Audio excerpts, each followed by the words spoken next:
Hey there, ladies and gentlemen, and welcome to a new video series. It's going to be about Magic Duels, the new Steam game that just came out for free, completely free to play, for Magic the Gathering, the card game. But you're going to be able to play it on your computer, which is pretty cool. I'm a big fan of Magic, been playing it not for too long, but a few of my friends got me into it recently, about a year, 2 years ago, and I've been playing it since then. And since this new online version's come out, awesome. I can play it on my computer, and it is fantastic. So, been playing this for a few days now, and I've noticed a couple things in the game which do really change your way you can look at it. I guess they're kind of bugs, kind of not bugs. A couple of them are bugs, and they're being fixed. They're really annoying. I will get more to that later, but let's cover the general game right now. So, we've got a story mode where you've got 5 different planeswalkers you can play through. There's Gideon, Jace, Liliana, Chandra, and Nissa. You can play through all of their campaigns, and it'll basically give you an introduction on how they became the planeswalkers. So that's pretty cool. There's a little story you can follow, and each one of them does have 5 bosses you can fight in there. And what's cool is they actually get unique cards and unique mechanics on some of them, like you have to kill some of them by milling them and things like that. So that's pretty cool, and I've already finished them, but if you haven't done them, you do get coins for completing these missions. Now, if the game's servers are offline and you are not able to connect, I would hold off on doing these bosses because sometimes you can finish them and it will count the credit, but you won't get any gold. That actually happened with my Liliana campaign. I did a couple of these guys right here, these 3 bosses, and it actually recorded them when the servers did connect, but I got no gold for completing those. So, yeah, it's kind of a bummer, no big deal though. Whatever, lost a couple gold here and there. Now, the next thing that you can do to get some gold are quests. And as you can see here, at the very top, we've got a community quest. Now, this is a quest that's going to be completed when everybody in the entire Magic Duels online plays this. So, as you can see, the quest right now is to complete the Liliana final boss fight 35,000 times. That's a lot of times. And as you can see, we've hit that goal. We've way surpassed it. 10,251 more kills than needed. And unfortunately, this quest doesn't just complete and refresh when it is completed. It looks like it actually has to, complete the full duration, and then you receive the gold. And it's only 40, which is kind of a bummer. I was hoping that these community quests would give, a big lump sum of gold, since they are huge quests, and you do get absolutely nothing for completing the Liliana campaign final duel. At least not that I've noticed. Please correct me if I'm wrong. If you do get some bonuses for doing this, I would love to know. Now, the next thing you can do are these archetype paragon quests. You will get 3 of these, one every day, and you can refresh them for other quests, and you feel free to do so. It doesn't have a penalty on gold or anything. You just get a new archetype style, and you still get 40 gold from it. Now, the one problem with this right now is that you can only do these with decks created with the deck wizard. There are 2 deck building styles in this game, and that is by either using a deck wizard that will help you step by step create a deck in this little weird format you'll see here. If we go to the deck wizard, we get to pick an archetype. So here is white red, white green, white black, blue green, red green, so on and so forth. You get the idea. But let's pick blue red, the right tools. So it's an artifact deck, and it's going to give me powerful effect, blah blah blah. So we create it, and you can see it'll help you. So there's step 1, artifacts matter. We get these list of cards we can pick from. We can go ahead and pick these. Let's just pick those 3 and then autofill it. And you can see it fills that up. And then if we go next, it'll make us pick some spells and some more creatures with artifact synergies. So let's just go ahead and auto-complete that as well. The very next step is going to have us put some spells and sorceries and just basically flush our deck out with some more cards that we currently have in our collection. So let's go ahead and auto-complete that as well. And you can see it glitched out a little bit there, no big deal. Go ahead and next, and then it'll automatically fill your deck up with some lands. Now, currently, the deck builder's not too great. It does make some okay decks where you can play online with, get some synergy and get some wins with, but it's not too amazing, and you're not going to get the best decks out of it. Then you go next, it'll make you customize your deck. We're not really into that right now, so whatever. But the other way you can create a deck is actually with the deck builder. Now, this just lets you make a deck with all the cards you own.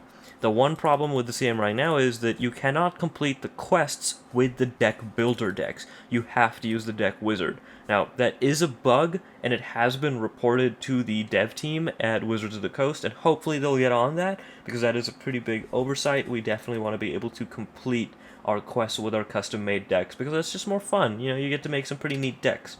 Now, the very next thing It's a pretty big deal in this game is that the card limitations are different from regular Magic the Gathering. If you see here in my card collection, I have quite a few of the cards. Actually, I almost have all of the cards. So I can tell you that if you look at this little bottom area right here, you've got a gold background with a black ×4 underneath the Frost Links. And you can see that's just a common card. It's a starter card. And then you can also look here on this common card, the Fairy Miscreant. We've also got ×4 with a gold border. Now, that is the maximum amount of cards you can own and place in a deck, is 4 for the commons. Then, if we move over to the uncommons, this Hydrolash here, it's got a gold background with ×3. That means I'm only allowed to own 3 of these cards and also only place 3 of them in a deck. And then it also goes down to 2 if you start looking at rare cards. This Harbinger of Tides is a rare card with the gold symbol right here, and I'm only allowed to have 2 of them in my collection and 2 of them in a deck. Then, if we move over to the Mythic Rare, this particular one is a Planeswalker Jace, you're only allowed to own 1 and place 1 in a deck. So that's a little bit different from what regular Magic the Gathering has, the standard format at least. It limits you sometimes, but usually you're allowed to have up to 4 of a card, no matter if it's an uncommon or rare or mythic rare in your deck. You of course don't want to always run 4, but you know, it does limit you in this online version a little bit. But a good note on this is that if you do go to the store and want to pick up the boosters, you can see they're a bit pricey on the gold front, although it is fairly easy to get gold. You can see that this button right here says max available. Usually this button reads 32, but for me it reads only 14. The max amount of boosters I can buy right now is only 14. Now why is that? That's actually because I own too many cards right now. The boosters will never give you a duplicate card that you cannot use. So you can see once I have enough Frost Links to fill out my card collection, I will never see another Frost Links in a booster pack. Now that is a great idea.